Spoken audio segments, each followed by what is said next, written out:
Carl, you know what the best thing is? Sequels are always better than the first. That's why this podcast can be better than our first episode, because sequels are always better than the first. Here's the thing, though. Now we have a bigger budget, better actors. We have a bigger budget, or the movie has a bigger budget? No, we have a bigger budget. Okay, We're blowing up. Yeah, we do have a bigger Exactly. budget. Yeah. You wouldn't believe it. From negative to now we have, the debt's larger. We have larger numbers. Yeah, who would have thought raking up the credit card debt would be worth it? Not me. This podcast is fueled by the credit industry. We are. But here's the thing: you can pay a credit card whenever you want. There's a couple of bits of interest, but until then, we're riding high. My name's Oscar. My name is Carl, and this is Who would watch this? Who would give us? Who would give us? Who would give us? Credit score is low.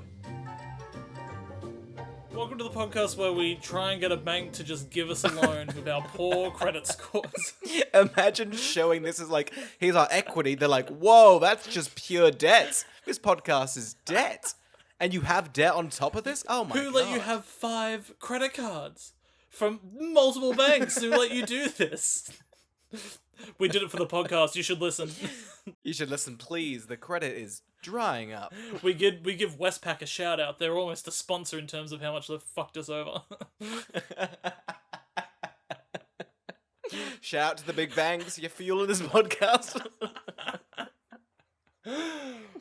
Here's the thing. We've already proven we'll sell out. We'll shill for banks. Just give us a fucking sponsorship, you cunts. People talk about how expensive it is to buy a house in Sydney. Try having a podcast in Sydney. It's double.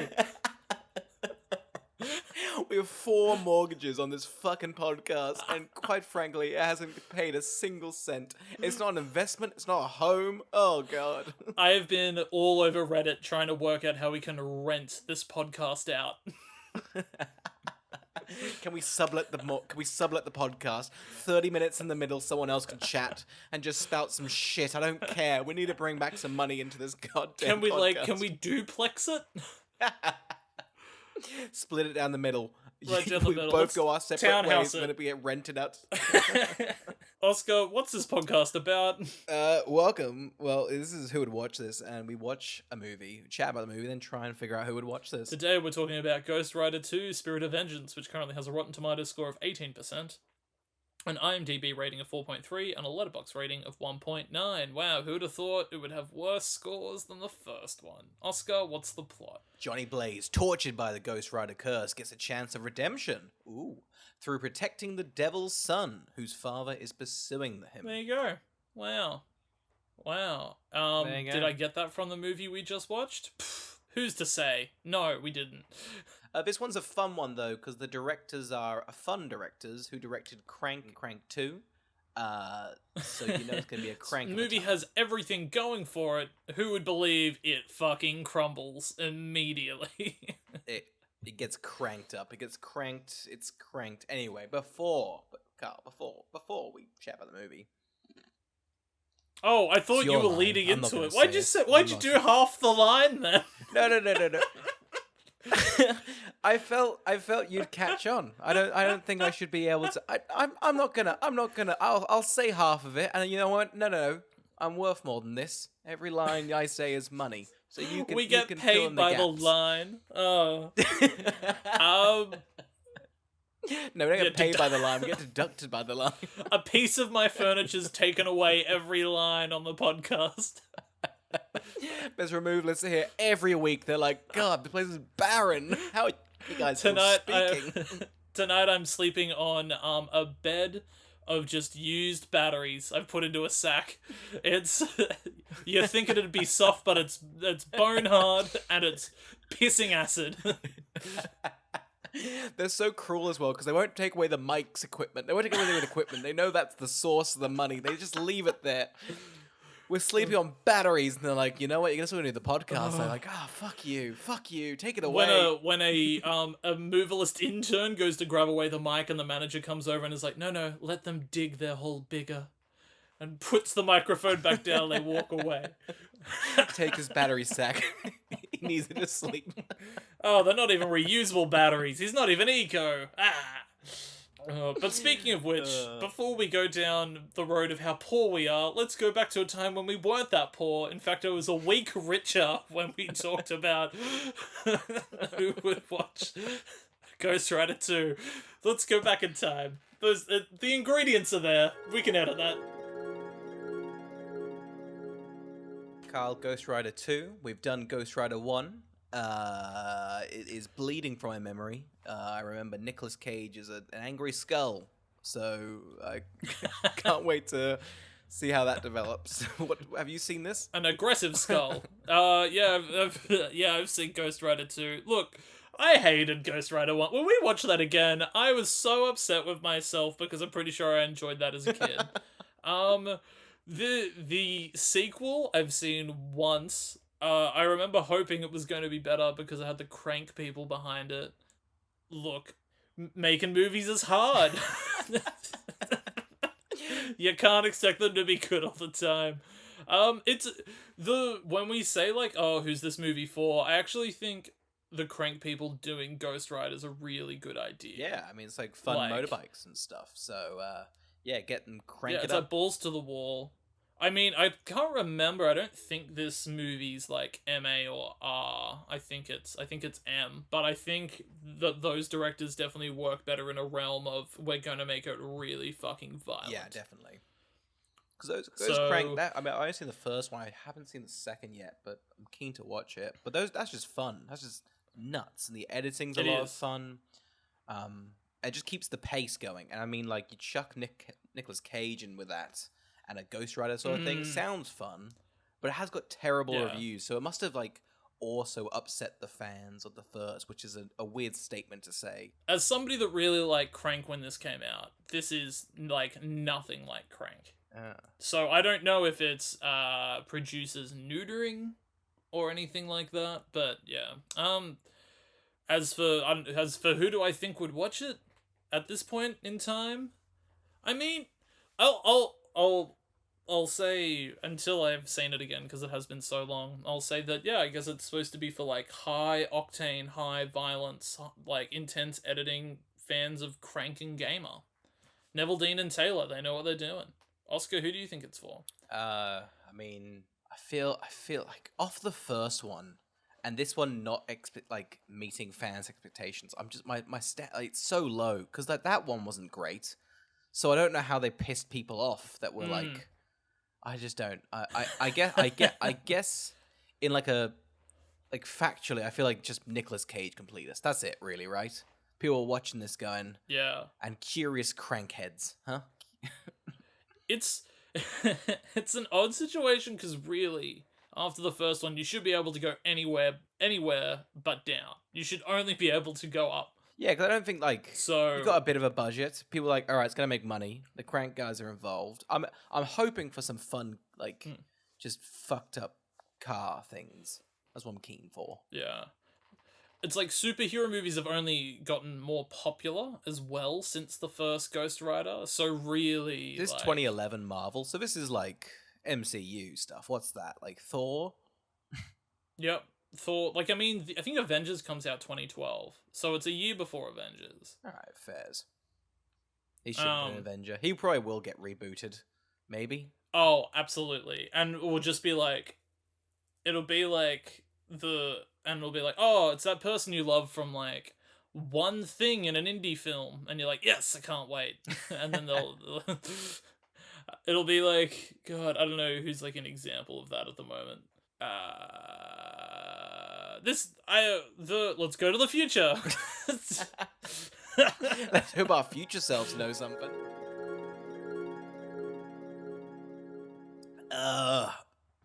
Carl, you think of somebody? You think of anybody? You think of it? Listen, I've given myself so much time. I even put a note down here on my little notes app to come up with something to finish my thought from back then. I've got nothing. The repo man kicked down your door. I've only got he's already been in a Marvel film. No, yeah, he has. He's been in the Eternals, but I'd go for that Barry Keoghan or whatever his name is. Oh yeah, fairs, yeah. But he's been Yeah. but he's been. But Here's the thing. He's also Joker, so he's been snatched up. Imagine. Imagine he's like, hey, you want to be Joker? Listen. I know you've got like essentially one of the most prestigious acting opportunities in the next year, but hey, Nic Cage needs somebody to ride a motorcycle with. Can you get on? He's like, listen, I've already ripped out the contract. If Nic Cage needs me for Ghost Rider 3, I'm there. Do you reckon they'll do like a Logan-esque send-off for the Ghost Rider 3 for Nicolas Cage? Like, Nicolas Cage is having a resurgence in terms of, he's just like, I think like Pig was big, he had another movie that did well, and then he's got that like, what's it called? Extremely rich and famous one? Yeah, the one where it's like the unbearable weight of a massive talent, which just got such good reviews out of South by Southwest. Like, nice. So, looks good. Yeah, so I think, you know, if he could prove to be profitable again, it would be fun if they're like, fuck it, do it a third time.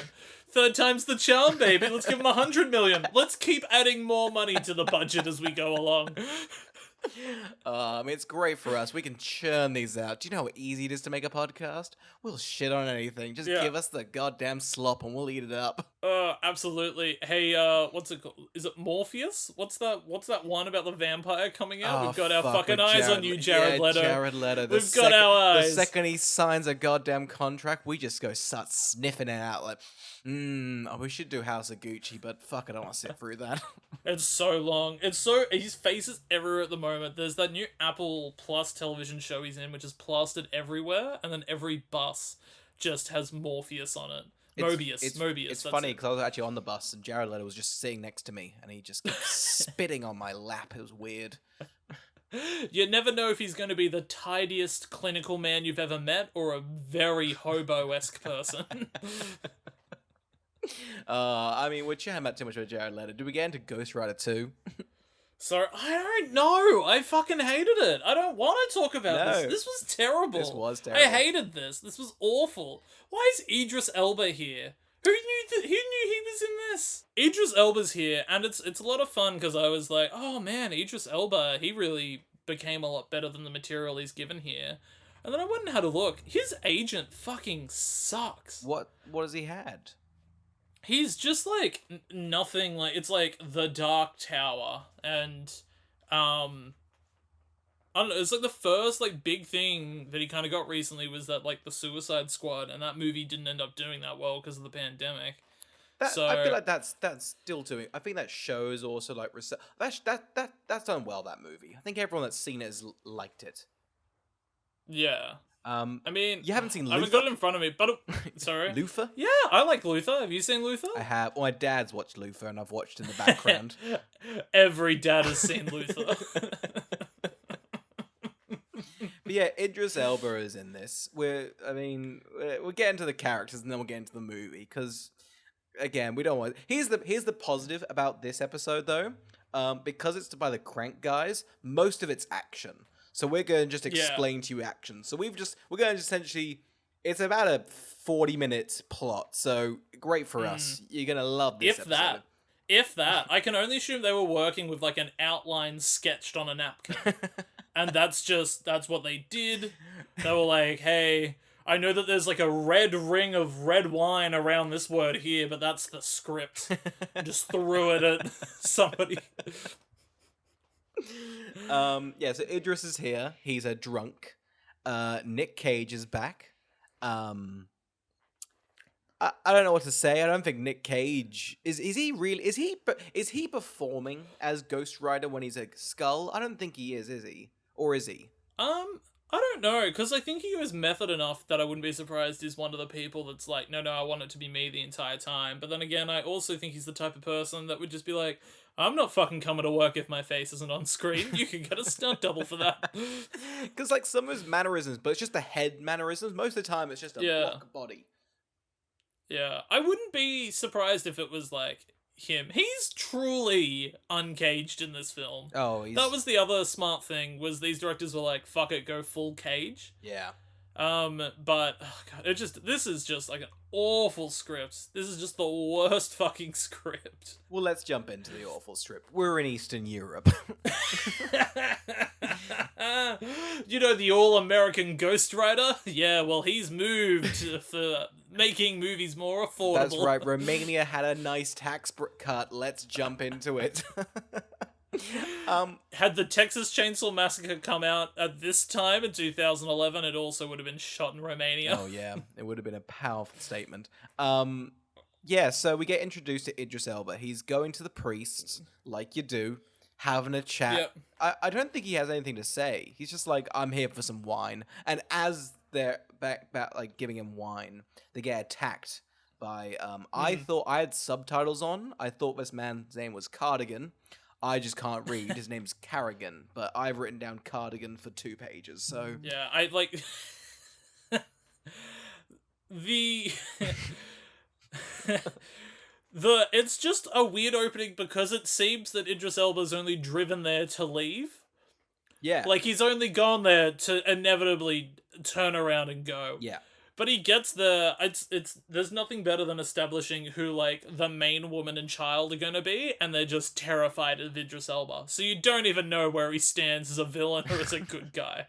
You're just like, oh, there's so much happening. Are we following these people? Whose side are we on? Oh, everyone's been murdered. That's fine.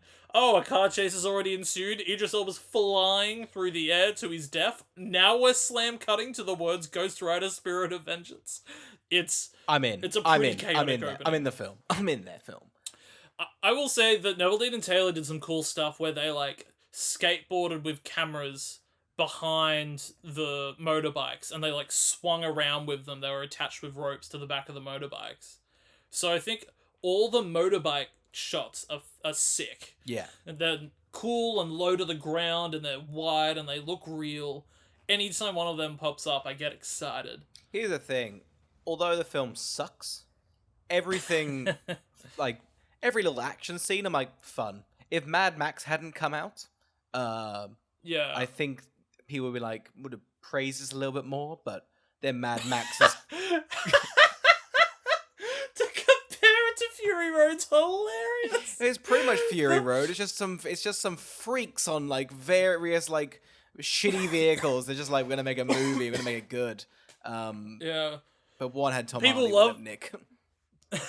People love jokes about, oh, that politician's the devil and Nic Cage pisses fire. Definitely on the same level as the 8-time Oscar nominee Fury Road. Okay. I think for, like, this movie to work, I think Neville and Taylor best work when their movies have, like a countdown clock as a part of the plot.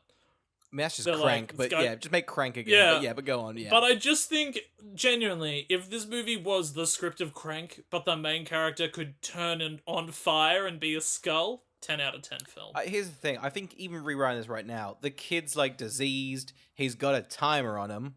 Yeah. And they got to get him to the devil. And they've, like, got shit flying at them. They've got to try and avoid it. Yeah. Already more fun. Have you seen Gamer, their other movie? No, I haven't. Is it good?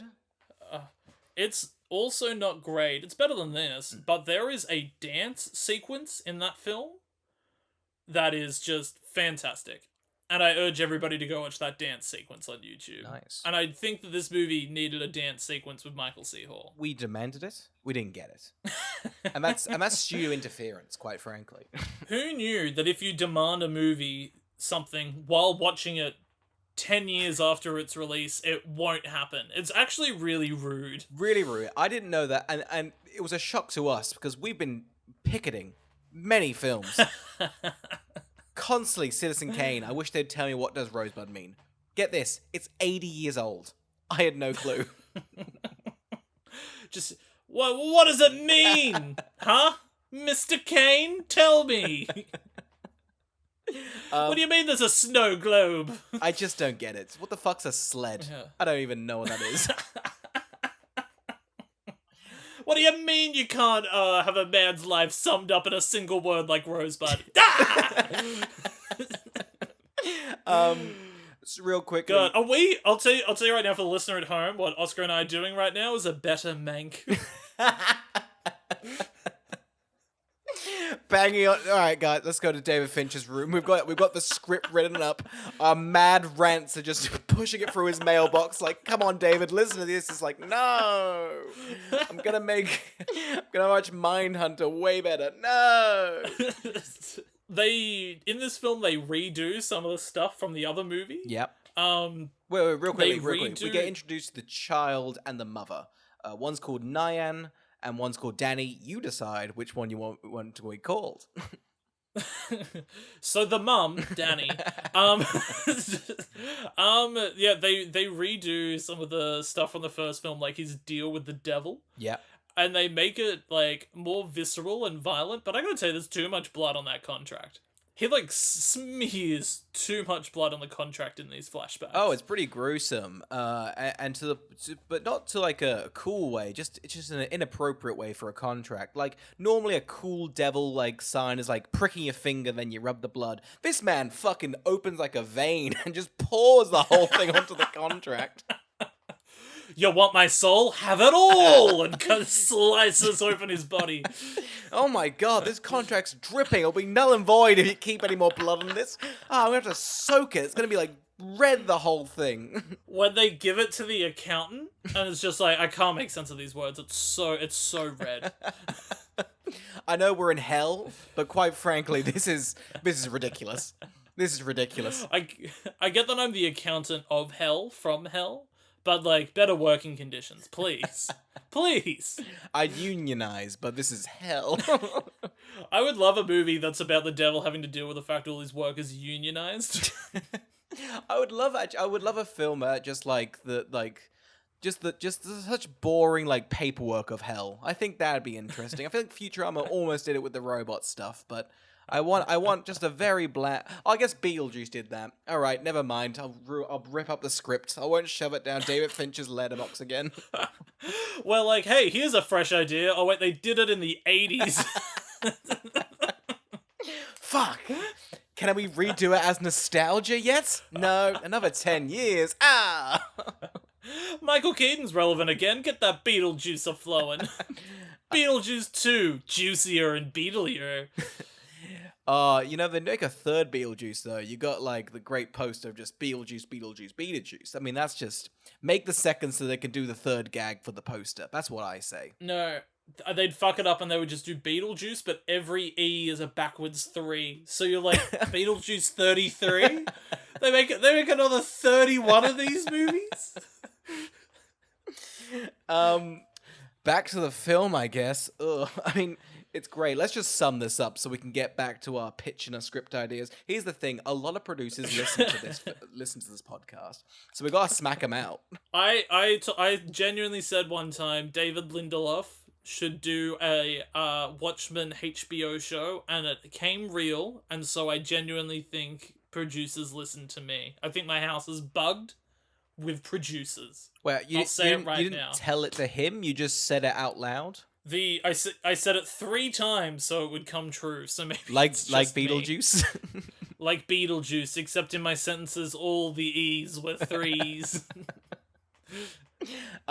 Here's the quickly. Idris Elba survives from a tree. He hanging on like a cat. That will be important in 10 years time.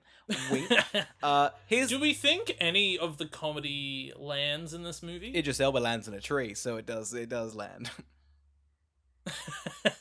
A stilted laugh work. No, were you tickled? I don't think tickled so. by any of I this? mean, here's the thing. Like, part of me is like, is this Nic Cage doing like unhinged things, or is it like not? Because it's like if they're trying to do a joke and it's kind of like awkward, funny. You're like, is that what's intended? So I'm not really sure. I didn't laugh. If that's the question.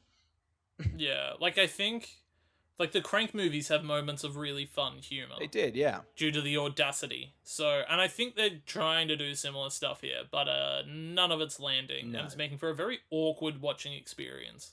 Yeah, it's a bit weird. But anyway, here's the setup. Idris Elba goes to Nic Cage. He's like, hey, I know you don't want to be the rider. Here's the thing. You save this kid, will make you not a Ghost Rider. And Nic Cage is like, I had nothing better on. I'll do that. It's he's pretty like, much but the film. Yeah, that's absolutely it. Nicolas Cage is like, well, how am I supposed to find him? And Idris Elba raises stinky underwear of the kid and is like, here, follow his scent. It's the grossest, smelliest kid you'll have ever smelt. And you'll just be able to find him. I could whiff him down now with my nose to the ground and my butt in the air like a dog. That's how stanky this kid is. Go find stanky kid Nicolas Cage.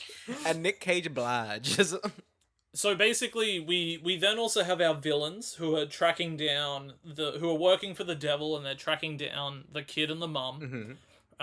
They catch them one night, and I've never seen such intense violence against a kid. they're really throwing this kid around. They just one of the actors throws the kid into the door of a car and basically looks at the camera with his hands in the air and goes, "Whoops." Pretty much, yeah. They rock up and main man Carrigan. Yeah, Carrigan. Patagonia. Rocks up. You can't say that. We'll be sued. I've right. reached out to them. They want nothing to do with us. A lot of brands keep reaching out to us and explicitly saying, do not mention it on the podcast. Sales drop dramatically. Have you actually received that? Have you looked over that email from Nike yet? Yeah. Can you believe Nike said that many slurs to us? I couldn't believe it, and then just attached a bunch of pictures of just dog shit, and then just with our faces photoshopped onto it. Very crudely as well. I thought from a big brand they'd have a better team on it, but it's just very spiteful. Yeah, they literally sent us a single email, and it just said, "Don't do it." We got a chuckle out of that. We did, but it hurt. More of a cry laugh, really. Yeah. And what do we do right now? I cry for help.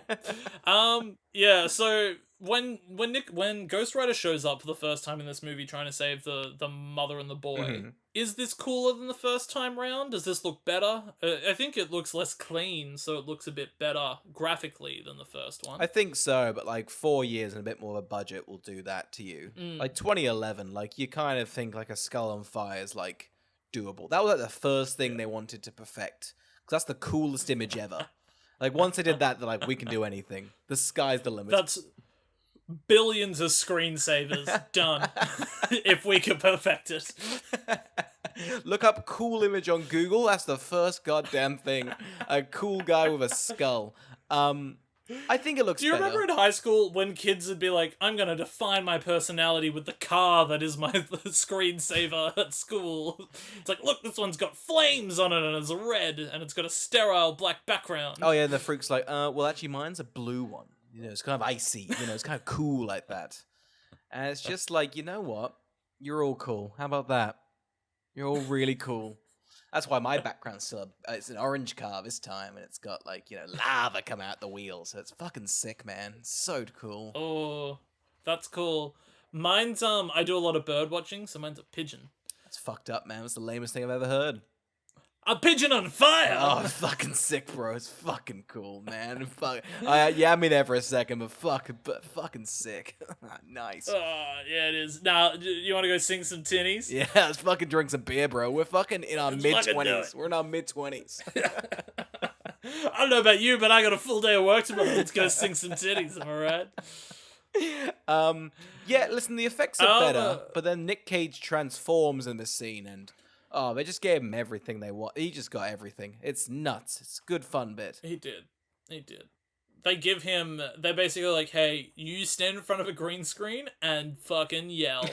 just do what you feel like. Just go off about it. That was 6 days of shooting. I do think... 6 days of shooting they did that for. He's like, give me a crisp 147 hours. He's like, how long did that guy get his arms stuck in that rock? Yeah, I need longer. Yeah, I think the design's better. I like that there's sort of like bits of burntness to his skull. Like the skin hasn't burned off properly and it's a bit more grungy.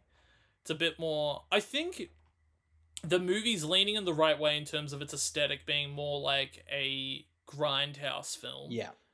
But I think because there's $60 million behind it and a major studio producing it, they probably were like, we actually do need it to be more mass, like have mass approval.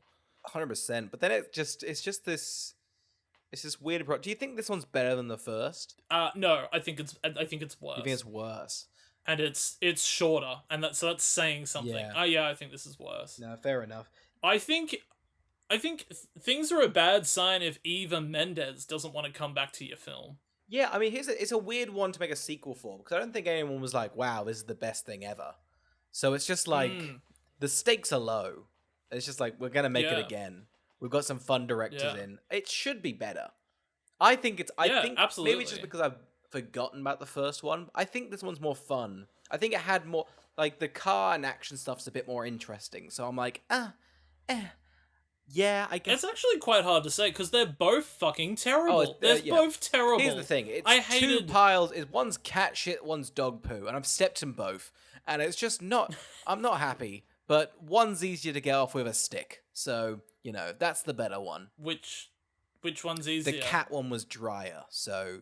Oh, okay, all right. There's no metaphor either. I am standing in two animals' feces. Barefoot, just crinkling your toes in it.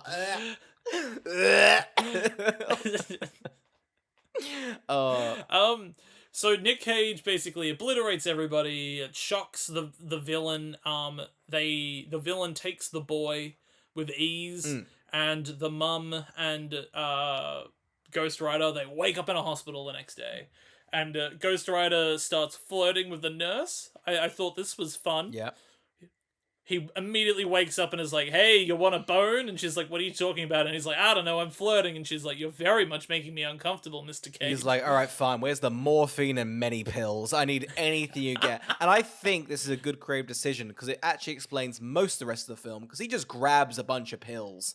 And he grabs so many pills. And I assume my favorite thing is no, go on. Her being like, oh yeah, I can't give you any pills. And so he just looks slightly to the left and is like, is that pill cabinet open?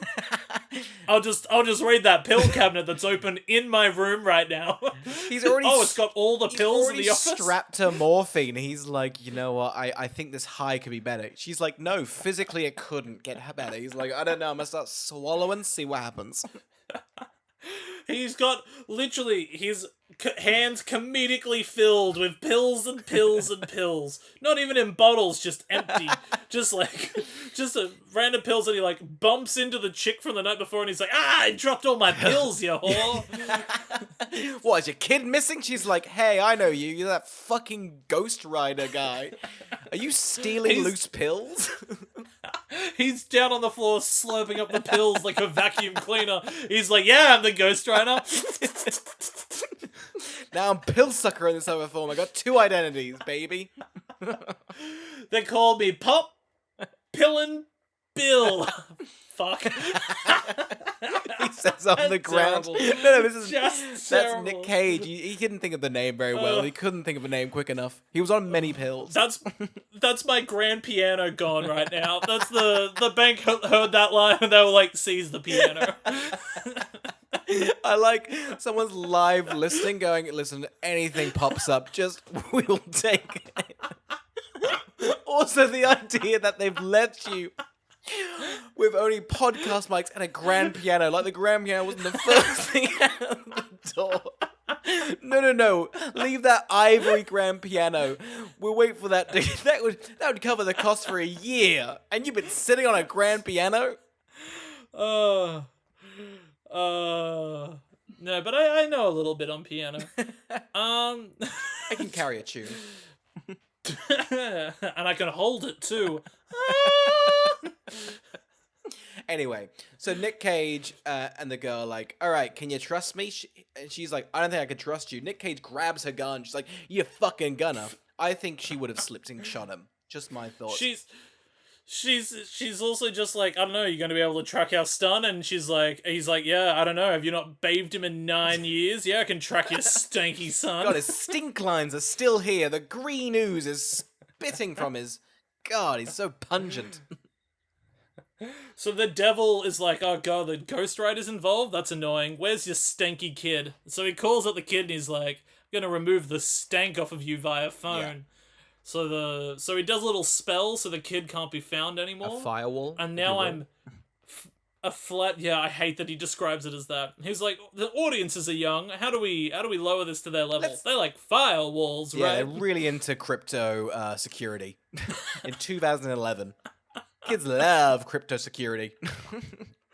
He looks at the camera and he's like, what'd you do to the kid? Oh, you know that app, eToro? Yeah, well. Man, if you refer a friend, you can get $10. That's how good.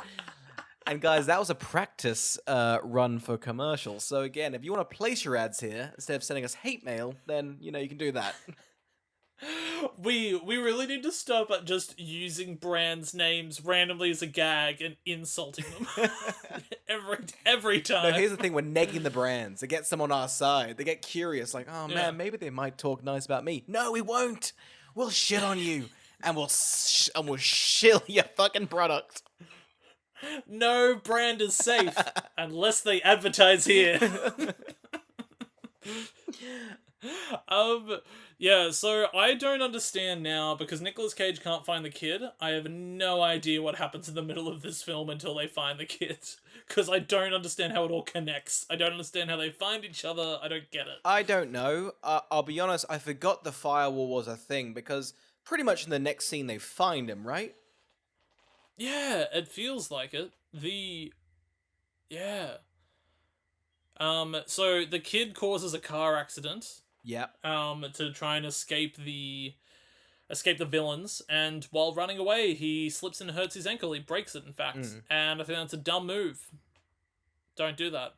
Don't do that. When you're evading a villain, you don't go into rocky terrain. You stay on flats. Stay on roads you know. Here's the thing, if he had some gorgeous gumbo boots, he'd be able to walk past those rocky terrains. The amount of grip you can get on those puppies. And I'd say right now, if you have a wallet, then good lucky you. Because if you go to our website, again, we have branded gumboots. Who would watch this gumboots? Ready for anyone. If you like them, we're bringing out Uggs next year. We're just taking the Uggs, spray painting a WWT on it, and then shilling them out for you. Twice the price, baby. We got them in bulk from Catch of the Day, so you know they're good. What a funny merch idea. Just going to Aldi, going to the middle aisle, scraping it through, putting our sticker on it, going, that'll do. Is that who would watch this merch? Did you make your own? No, this is official merch. Yeah. It looks worse than had I put effort into it. Just us with a hot glue gun and a bit of gumption. Speaking of gumption, you can buy that too from our site, www.t gumption. Find a movie you hate? Might as well put some gumption on it. Yeah, who would watch this gumption? God, it works well. So they catch up with the kid again. I don't really know what happens in this movie because they somehow get the kid again. One of the fun things in this sequence is the villain's like, I'm prepared for you now. I brought this rocket launcher that takes down like planes, trains, and automobiles. He's got like a tomahawk missile. Then yeah, huge. Yet when he fires it, it's the smallest explosion of the film. Tiniest. I've never seen smaller. It's tiny. But then Nic Cage survives it. He's like, fuck. Nic Cage is like, alright, shit. My power is fire and motorbikes. Thank God there's a massive mining drill there. Kind of looks like a big wheel. I'm gonna jump on that. It just fucks up shit. I kind of like this. It's a CGI mess, but it's fun. It's a bit of fun. I agree. I think it's a fun idea that he should be able to transport anything he sits in. He's like Mario's hat in like Mario Odyssey. Just throws his little skull head and just, jumps into. You haven't played the game, so that joke went over your head like a cap. I don't know what you're saying. I was laid in high school. No. I played this after high school. The virginities stayed the same, but I played this. This is a 2017 release, Carl. So keep up with gaming news. That's right. We have a new gaming podcast coming out pretty soon, where Carl just doesn't. Who would play this? And it's just arcade games. Asteroids? What are you, a triangle? Dumb. Just us pointing at the cartridge, like, you idiots! Who'd play you? You're nothing. I like that this movie's so bad we've basically digressed into one of our business meetings where we're just floating around ideas to expand for no reason. We're like, what if we did merch and another podcast with games? And the listeners like, oh yeah, this podcast has gone downhill. God, I mean, I thought they were. His thing is, this podcast is not like Ghost Rider 1. You kind of think, fuck, it can't get worse, and yet here it goes, downhill. If you're the listener at home, I want you to picture the reason this podcast is like this is because it's actually more of like an art installation in comparison to the first Ghost Rider review where we ourselves have torpedoed the show. It's actually quite it's like pretty Spirit of clever. Vengeance. Maybe give it 5 stars. I don't know. Give us 5 stars on Apple Podcast. We need it. What's that? Give us a Pulitzer Prize? Sure. People keep whispering things in my ear too. That's weird, isn't it? Alright, so basically, after this action sequence, now they have the kid back, Yep. and then it's just them traveling back to where Idris Elba is. Yeah. So it's I thought the movie. it's a real I adventure. thought the movie was done because I'd paused it a bunch. I'm like, I think this is over. Good for me. God, we're 40 minutes in. I thought it was almost done. Yeah, it feels so long. Yeah. It feels so long. Because it's a lot of just losing the kid, getting the kid, and then just traveling. But yeah, it's fun though. it's not fun when the MacGuffins are living human beings. No, children MacGuffins. Which they are were the after worst. like, I reckon what's a fun MacGuff? a bunch of colorful stones. That could make, I don't know, upwards of $20 billion. That could be fun.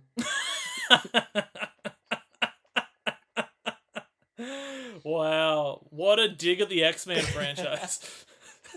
You make that joke, but they own them. They own them, Carl. They're gonna be there soon. They're gonna be fighting alongside with all of them. Anyway, let's smack this out. So essentially, Devil rocks up. He's like, "Hey, Carrigan, you fucked up, but I'm gonna turn you into decompose." I don't know what his name is, but essentially he's I dead. love this. I wrote the devil makes the bad guy rotten. And he just rots things. All he does is all he gets is rotten. They're like, look at you, I made you fucking gross. Aren't you happy? I gave you the worst superpower possible. This is back to what the first fucking movie had issues with. They all have dumb powers. It's like, oh, I control the wind. Oh yeah, I'm whipping you. Like, I'm scooping you up. Like, this is the same thing. Anyone can overcome a rotten person. That's all this guy is. I like it that like there's like an English person in the writer's room. They're like, how do we make the baddie more rotten? And they were like, done. How do we make him more rotten? I don't know, probably makeup?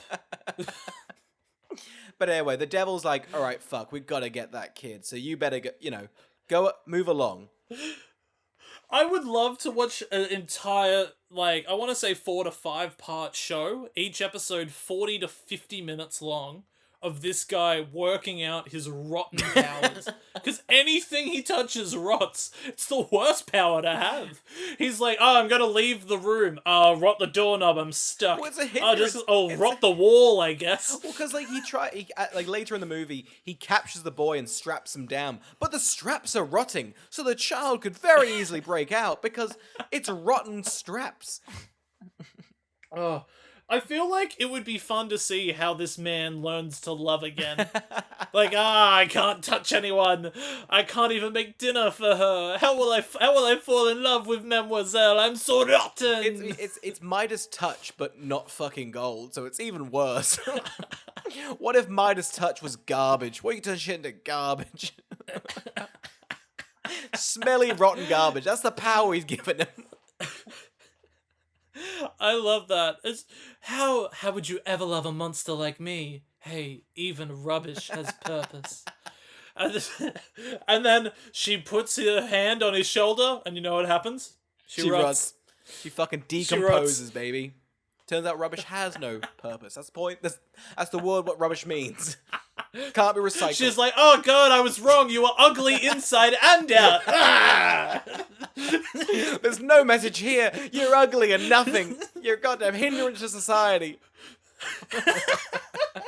As she's rotting upwards to her face, she just looks at the camera and goes, remember kids, judge it by its cover. All books by their cover.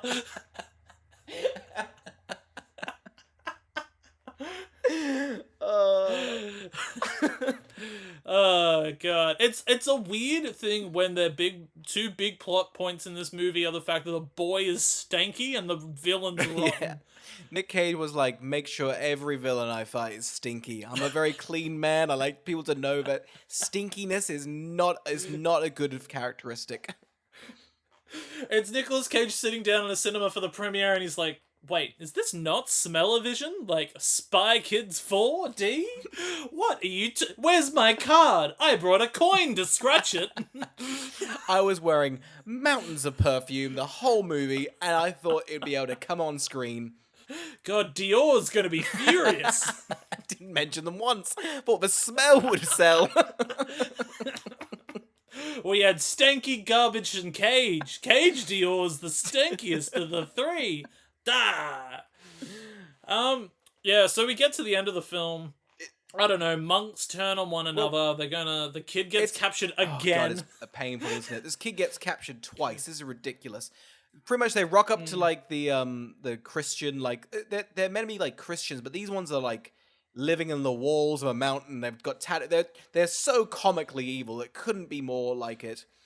Nic Cage just drops them off, and Idris Elba's like, "Listen, you want to have some wine? We could get fucking smashed on this wine," and they do. Nicolas Cage gets his powers taken off, but then it's revealed that they're evil, and then Smelly Boy takes the even smellier child, and Nicolas Cage has no powers. All is lost, and we have 10 minutes to go. Yeah. Carl, what happens? Yeah, it's such a quick transition from the all is lost to them just winning. Do you know how they win? So Idris Elba rocks up. How they win? Yeah. I have no idea. All I know is that Idris Elba gets rot. The boy gets rotten, doesn't he? Yeah. It's also weird too because we also need to remember this movie was released in 3D because it was during that time. Oh really? That makes sense. What's it called? So when it goes into these weird tunnel visions and stuff like that, I think that's just to make it more 3D-ish. That makes sense because when Idris Elba gets rotten, he like, what's it called? Headbutts the guy. Yeah, headbutts. And then all his like rotten shit flies everywhere, and the guy says, "That's gross." And I didn't understand, but now that Smell-O-Vision and 3D is involved, I can imagine the sense in the cinema would be revolting. I imagine people would be vomiting and shitting just at the. Oh god, it'd be like a hideous gas chamber. It'd be gross as hell. So his statement actually is quite funny. Yeah, it sure is. I agree with you. I have no idea how they win. I don't really know how anything's overcome. Because essentially, like, they're fucked. Nic Cage is in, like, they're in this big arena. There's a bunch of monks that are holding him down. The decay guy's touching him, and then Nicolas Cage's like, but I'm pretty sure he wins on like a legal loophole because it flashes back to the contract, and he's like, well, technically that's my son because the devil signed me up, and then the boy just fucking spits fire on him, and I think ignites him. Is that what it is? He pretty much donkey butts like the curse. Yeah, donkey. That is the precise way to describe what happens on screen. and then I mean, it's great. I mean, I've written down because again, essentially Nic Cage then gets it, but then because we can't, it's just action. So I've written down kind of what happens. So here we go. Whoa! Decay shatters a window, then boom, grabs him with a chain. Pow! Punches off. Truck flies. Falls in girl's car. Oh no, no head. He almost goes out. Then he punches him. Flies off the thing. Almost goes out again, but then he punches him, and then he says roadkill, and then Decay is gone. Do you have anything to add for the action scene? No. I specifically just want to get through this because I actually think clearly you actually had your hands on the script, and that's what you were reading. So that napkin you must have gone for a lot of money on eBay. Just tens of dollars. No, they were just giving it away. Just there was a bid for it, and it was just like, listen, we'll take it off our hands. Pick up, free. It costs more to ship. I just want to get to the ending when he's blue. So what do you? It's fun when he's blue. You like when he's blue? I really liked when he's blue. When he was like, I can bring him back to life, I'm blue now. And I was like, ah, look how blue he is. It's funny too, because it means he's not a safety flame now. No, he's hotter, which is actually good. Steak-wise, it's like they've turned up the heat in terms of steaks. Yeah. So, you want to invest it. Steak-wise, you want medium rare, you want rare, you want, blue. Oh, yeah. There you go. I more meant... It's a joke in there somewhere. Yeah. Here's the thing about that joke. You guys make it yourself, like a nice steak. It's a DIY joke. Absolutely. We've given you the ingredients. Go on now. Sorry. There's a knock on the door. A repo man's here to take my shirt.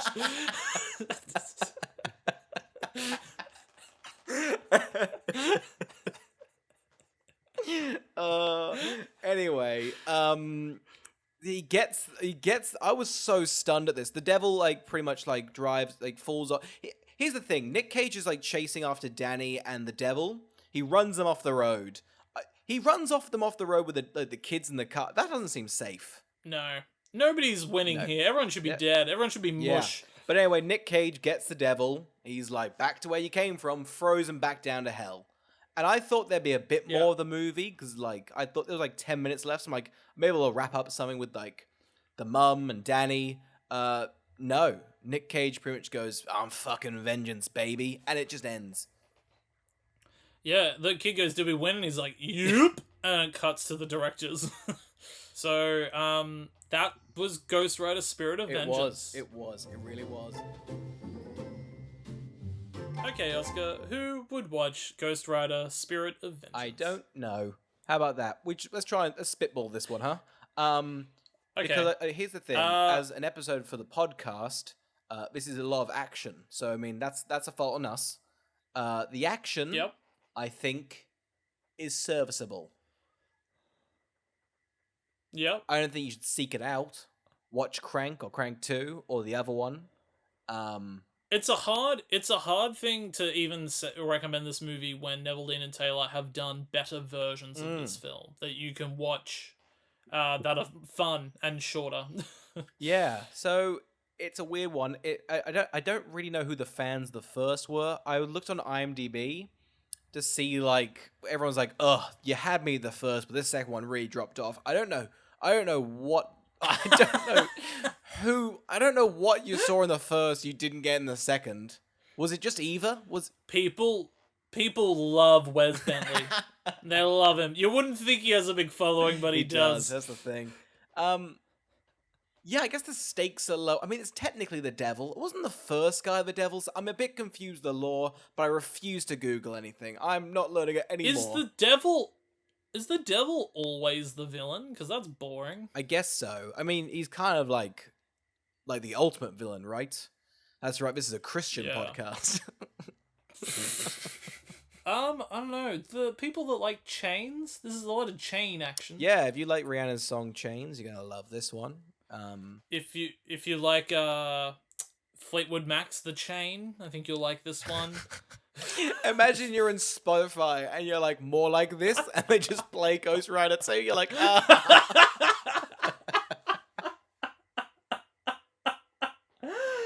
Oh my god, I love that Netflix and Spotify have teamed up. Teamed up for one thing and one thing only, and goddamn it has not sold a single more subscription to either of their services. Like this music? Watch the movie that it's kind of like. The word is associated.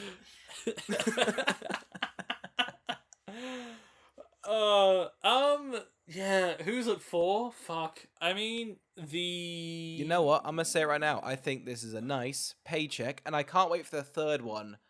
Because here's the thing: it's the bedrock for a great third movie. Because essentially, it needs to be redeemed. I think the third one can call Ghost Rider Redemption. Yeah. There you go. And I think you just turn everything up. They've tried turning everything up, but I think fuck it, just do $100 million and just let Nic Cage do what he does best, and more $100 billion. $100 billion. That's what. Who's this for? It's for the director and / writer and Nic Cage for the third movie. That's what it's for. you could imagine making a movie that cost $100 billion. You wouldn't not watch it. You'd be like, oh, I wonder what this looks like. Well, that Lord of the Rings shows cost $1 billion, right? Yeah, imagine 100 of those, but it's spent on ghostwriting. Money well spent. That's what I say. It's funny too. They're like, oh, it costs so much money to make the show, and then the trailer came out, and it just looks like The Hobbit, and not even the original Lord of the Rings. It's such a fumble, that one. I mean, I think it's gonna be okay. Apparently, the new Halo has awful effects. I'm not surprised. Like, not actually no. If effects, it should be better. But like, I don't. There's some stories that work best with a game. I don't know why they're like. I guess there's the books, but who's reading the books? Are they based on books? No, they're based on a video game, and then people wrote books around them. I watched a YouTuber that had read every single book, and they're nonsensical. They're nonsensical. Check out that video on it because that's interesting. Because this like crazed man's read like 20 of the books, and they're all insane. So I just don't think there should be a movie about it or a TV show. That's fair. I also think when like The Mandalorian's on TV and is a big success and has a big budget, and that's just also about a guy that doesn't take off his masks and does fun missions in space. I'm like, yeah, those are two very eerily similar concepts. I guess the only thing here's the thing with Halo though, because he's kind of like Superman and Jesus. So like adverse Is he? He's pretty much like in all the games, he's pretty much like God. Like he stops like pretty much the devil 3 times. Pretty much 5 times, I'm pretty sure. Like he can't be stopped. He's a goddamn super soldier that just will not quit. So he never gets much adversity. Like anything you throw at him, you're like, you're gonna make it. You've done a great pitch on me not wanting to watch the show or play the games or read the books. Imagine starting Halo with the books. I want to start at the root and work my way up. I think we're done with Ghost Rider. You happy? I think we've... Yeah. Stay tuned for the third one when it's bombastic and fun. If a third one never comes out, come to my house and I'll just do a one-man show of it. That or Carl will give you the leftover furniture that is in his house. However, in 20 days, there'll be nothing, just so you know. Don't do false promises. There's no furniture here. Hear me out. Take his mic. End our suffering. If you feel like giving me furniture or even a blanket, because it's getting cold... please send those through email. Just a JPEG of a blanket at askwwwtpodcast@gmail.com. Kick me when I'm down. Send me an image that I think is transparent but isn't. You'll be sleeping with a white border. You'll be like, it's so cold and crisp and hard. Why are the white and grey blocks in the background if it's not even transparent, you fucking dicks? That is such a cruel joke. I don't know who makes that. People must have it on their computer on Photoshop and then like just screenshot that and upload it. It's cruel. It's mean. It is. It is. Oscar, what's your palate cleanser this week? What did you watch to help you out, to give you a leg up, to get the taste of this movie out of your veins? I did a double feature because, get this, I had COVID. That's why the podcast has been bad for 2 years. And finally, somebody said it. So I was like, fuck it. So I watched Die Hard 2 and 3. Quickly signing up. Die Hard 1's fun. It's interesting that, they're pretty much like it's Ocean's 11 and then some fucking cunt comes through and just fucks that whole thing up. Die Hard 2, definitely a weird sequel. I don't know, kind of mixed on it. The gun swap's fun, but I get why people were a bit like lackluster. People really shout on it when it came out, which yeah, I don't think it's that bad. I think the big issue with it is doing that sequel thing where it really shoehorns in characters from the first film. It does when they have no right to be in this adventure. He calls the like the black cop from the first one. He's like, "Hey, I'm how you doing?" He's like, "I'm good. I'm out this film though, so I'm gonna hang up." He's like, "Okay, that's it." But then I watched and Die Hard with a Vengeance on theme for Spirit of Vengeance. That one slaps. Jeremy Iron just sending. I think making a buddy cop film great stuff. Pretty much making what's it called? Samuel L. Jackson and Bruce Willis and Jeremy Irons sitting on a wild goose chase for pretty much an hour and 20 minutes. A lot of fun. I think they have great chemistry. I kind of wanted to watch like Lethal Weapon. I was like maybe in my COVID slumber I'll watch every 80s buddy cop film. But now I'm cured, so I guess I'll go back to the podcast. Would you say Die Hard with a Vengeance cured you? It did. I mean, it was the last movie I watched, then I was better, so maybe it did. There you go. Carl, what was your palate cleanser? I finally got around to watching Uncharted. Oh, yeah? It was not good, and as a huge fan of the games, I was deeply offended. However, I think as a really generic action adventure film, it's absolutely that. It's just that, but slap with the title Uncharted. So, I mean, in terms of what I think it's trying to achieve, it probably does it. As an Uncharted fan, it was intensely disappointing. One of the characters is reduced to just being really into money. Fun. Do you think has there been a good video game movie? I feel like we're going to review half of them on these podcasts, but I just don't. There's so many like people talk about it. Like I remember J.J. Abrams was like, "I'm gonna make a Portal movie," and I was like, "What? Why? Oh yeah. What? Like, the games are good because they're games, and like the story, like, is enhanced by the fact that you're playing it. So I just don't know. Yeah. I guess Uncharted's a bit more like cinematic, but then still, I feel like I don't know. I've not played them. I mean, Uncharted, like this movie takes away a lot of the enjoyable things about the games. It doesn't even have like long take sequences, which like is what's fun in the games. Is they're like these really long takes, and then there's like very little climbing in the film. And, I mean, a lot of those games are like solving puzzles, and anytime they go to solve a puzzle in this movie, it's not you get to solve it with them, it's just montages, and Tom Holland goes, "I've done it." Tugging on Mark's shoulder like, "I did the puzzle, I've done the puzzle, we can go to the next section now." It's like, oh, okay, thanks, Tom.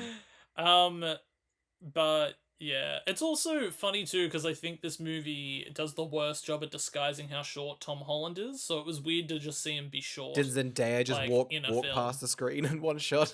They weren't able to get Zendaya, but there's a part with just a lot of giraffes, and you're like, God, you're tiny, aren't you, Tom? Mark Wahlberg just punched those giraffes, though. He's just towering over them, smacking them in the face. I think it's fun because I think Mark Wahlberg and Tom Holland are like a similar height of like under 6 foot. So it must have been fun for the director to be like, nobody has to stand on a box. Burn that box, it's done. We don't even need it. Where's the best boy? You're fired. We don't even need a box.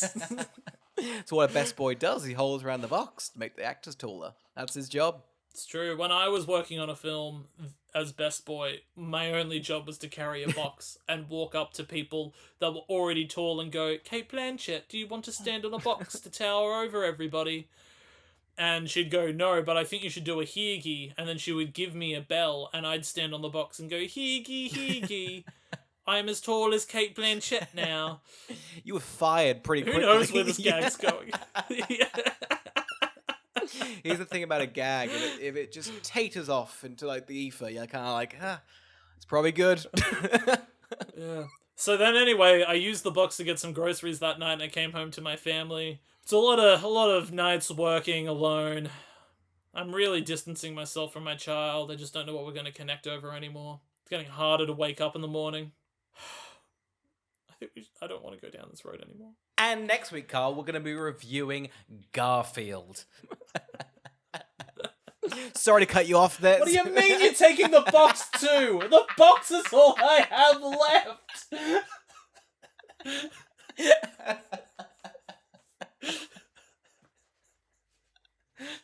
The Reaper Men aren't even going to use it. They're just going to stand in it and shit on it outside your home. They're like, "This will be good. We're going to stand on this box and listen to the podcast and work out more things to take from you." Thank you for listening.